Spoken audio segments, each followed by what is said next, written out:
د خوخي او د پسند واده د پاره د نکاح د پاره د رشتې د پاره یو وظیفه نن تاسو ته شیر کوم ځکه چې ډیر کسان داسې چې بدی حواله سره سوالات کوي ما ضروري وګڼل چې بدی حواله سره د تاسو سره د وظیفه شیر کوم خود هغه نه مخکې دا خبره ضرور واوري اکثر خلک داسې چې یار رشتہ تګيږي په میس کې چې کوم د رکاوټ پیدا شي سو رکاوټ پیدا کی نو آیا یو انسان د جادو په ذریعہ باندې یا په بل څه طریقه په ذریعہ باندې پرشته کې رکاوټ پیدا کولې شي یا نشي پیدا کولې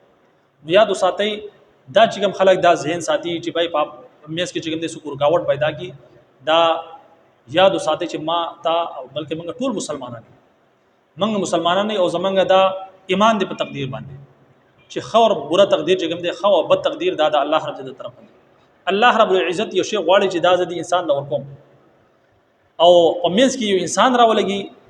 هغه چې کوم دې بندشو کې رکاوټ پیدا کی نو گویا زماستا چې کوم عقیده دا خراب شو نو انسان ته دا اختیار حاصل نه دی نه انسان ته دومره طاقت حاصل دی چې هغه الله رب عزت یو کار کول غواړي لیکن پمینس کې چې کوم دې بندرا شغه رکاوټ پیدا کی نو ګوره داسي څه قسم لا داسي شزونو سحر څه چې د حقیقت نشي داسي دا صرف د نفسیات یو مسله ده دا څومره چې عاملان داسي خبرې کینو دا د انسان د نفسیات سره لبي دا غي په ذریعہ باندې چې کوم دی بیا لوټ مار کې خلکو نه پیسې وي د دې صح حقیقت نشته چې الله رب العزت یو فیصله کړی چې دا کار بکیږي نو هغه د چاپلار نشي رکاوله انسان خودم را حیثیت نشته چې هغه خپل امتیازي چې کوم دی هغه رکاو هغه برالګي د الله رب العزت په کارونه کې چې کوم دی ګوتی وي د الله رب العزت چې کوم کار کول غواړي په هغه کې چې کوم دی رکاوټ پیدا کوي نو ګره دا یو انسان ته د اختیار حاصل نه دی انسان داسې کولی شي دویمه خبره دا کومه چې کوم کسان د پسند واده کوي یعنی د خوخي واده کوي نکاح کوي هو ټول مخکنه خبره ده چې د نکاح نه مخکې د واده نه مخکې ډیر کسان داسې چې आपस کې جنې الګ تعلقات ساتي چې تر څو پورې نکاح نه شي دا جنې د الګ د یو بل لپاره نامحرم دي دیو هر قسم لا تعلقات دیو بل سره بالکل ناجایز او حرام دي چاهه د موبایل فون په ذریعہ باندې یا اسید ملاقات په ذریعہ باندې وي دا بالکل ناجایز او حرام عمل له د دې چې کوم اثرات ته غبیا د واده نه بعد بیا شروع کیږي د دې چې کوم خرابیان دي زګه چې یو جنې یو لک د واده نه مخکې دی بل سره ملاویږي غب شپ لګي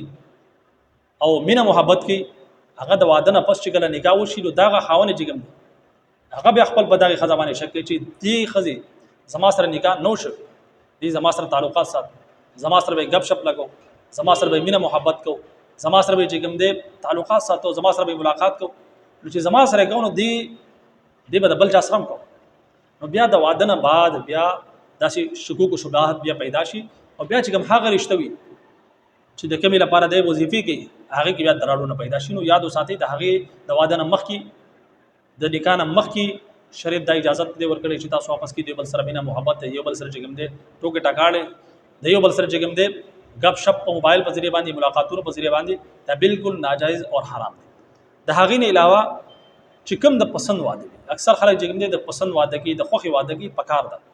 لیکن په دې حواله سره خپل د مور خپل چې کوم رضا ده هغه به کوم شامل کړي چې تاسو غواړئ خپل مور خپل سره خبرو کړئ دا غو ذهن سازي وکړي چې دا غو رضا به شامل وي ان شاء الله تعالی داسې رشتہ به کامیاب وي اکثر چې کوم د پسند او د خوخي ودونه وي هغه ناکام وي دا غي وجه سوي هغه وجه دا غوي چې د واده نه مخکې ظاهره خبره د مینا محبت څنګه چې دا حرام رشتہ وی حرام ریلیشن حرام تعلقات ظاهره خبره ده د واده نه مخکې تعلقات حرامي د دې ډېر شي خرابیان دي هغه یو خرابي دغم ده چې دغه مینا محبت د عشق معشقي د واده نه مخکې د دوه چلیږي د یو بل لپاره چې کوم دی بل د قسمونه خوري چې زمونږ جینا او مرنا یو ځای به د واده نه پس بیا سجلو شي په خزه باندې بوج راشي په نارینه باندې بوج راشي په خاوند باندې بوج راشي د دوه نور ضرورتونو مرامخ شي د دوه چې کوم حقوق دي هغه بل د مخامخ شي بیا هغه تعلقات هغه ازادي بیانوي چې کم پرشتي کې د رشتي قائم کېدو نه بعد بیا نو بیا جنې چې کوم دا هغه بیا هغه عاشقي غواړي هغه ازادي غواړي هغه چې کوم د نخري غواړي هغه ته بیا نه ملاويږي نو دغه ذریعہ باندې بیا سګيږي د پسند واده چې کوم دی بیا ناکام شي نو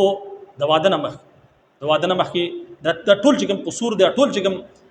ناکامي ده دا ټول چې کوم سزا ده دا د هغه عمل سزا ده چې د واده نه مخکې کم کسان حرام ریلیشن حرام تعلقات ساتي یعنی ظاهره خبره ده د واده نه مخکې د نکاح نه مخکې دا تاسو ته خبره ختم کړه چې الک جنې د یو بل لپاره نه محرم دي دو هر قسم له تعلقات څه قسم له تعلقات چې بل سره نشي ساتل او چې نه ساتي واده نه پس چې کله بیا دوی بل سره تعلقات جوړيږي هغه کې بیا مینا محبت مزید چې کوم دی هغه کې اضافه کیږي او کچره د مخکې تعلقات نو د واده نه بعد دغه مینا محبت کې به رو کمی راځي او بیا پرشته کې درار پیدا شي بیا معاملات طلاق ته ورسي دا سوجنه چې دا الله رب عزت نه فرمانه دی وجنه بهرحال وظیفي طرف ترازو روزانه چې کوم دی سورۃ یاسین تلاوت کوي د سحر د مازنه بعد روزانه د سورۃ یاسین تلاوت او د سورۃ یاسین چې کوم اخري آیت ته دا به 11 پیری وایي فسبحان الذي بيده ملكوت كل شيء واليه ترجعون دا به یو لسپری دا وایي او د هغې نه علاوه یا ودود وظیفه بکوي یا ودود پرواز کې تاسو په سټیم کې ویل شي 1000 پیری دا ویلي لیکن مخکې او رسوبتی درود شریف درې ځله وایي مخکې به درود ابراهیم وایي درې ځله بیا په میس کې 1000 پیری یا ودود او بیا په اخر کې درې ځله درود شریف په دینیت باندې یعنی د دې رښتې په نیت باندې چې کوم رښتې تاسو غواړئ او د هغې نه علاوه ورځ کې چې کوم دی تاسو صلات الحاجت 2 رکعات نفل کوئ چې کوم کلم تاسو ټیم ملاوي شي کله مثال طور پر د سار موږ کوي یا د ماسپخین مانځ کې تاسو ټیم ملاوي شي 2 رکعات نفل د صلات الحاجت په نیت باندې تاسو 2 رکعاتو کې دغه چې کوم حاجت دا په ځل کې کېدو چې دې حاجت لپاره دې رښتې لپاره زدا 2 رکعات کوم لازمه یو حاجت دی او د هغې نه بعد د 2 رکعاتو نه پس بیا به د الله رب عزت دعا غواړي په دغه دعا کې چې خپل دا حاجت دا به الله رب عزت مخې ته کېدو نو ان شاء الله تعالی الله رب عزت کدا رښتې لګلی نو ان شاء الله تعالی دا رښتې تاسو ته ضرور ملاويږي په دې کې څه قسم شکر رکاوټ پیدا کولې نشي او د هغې نه علاوه یو دعا دا د رب انی لما انزلت الی من خیر فقیر کچره دا سره ویل شي په هر مانځ پسې کم سے کم چې کوم دې درې ځله نو دا تاسو وایي ان شاء الله تعالی دام یو وظیفه ده بهرحال دا اعمال چې کوم تاسو ما خولو دا به تاسو کم سے کم چې کوم دې 40 ورځې مسلسل کوئ سلوي ورځې به دا مسلسل کوئ ان شاء الله تعالی الله رب العزت با چې کوم تاسو دا حاجت ته دا به پوره کوي امید کوم چې مسله به مو په سمجھ کې راغلي اجازه راکړئ السلام علیکم ورحمت الله وبرکاته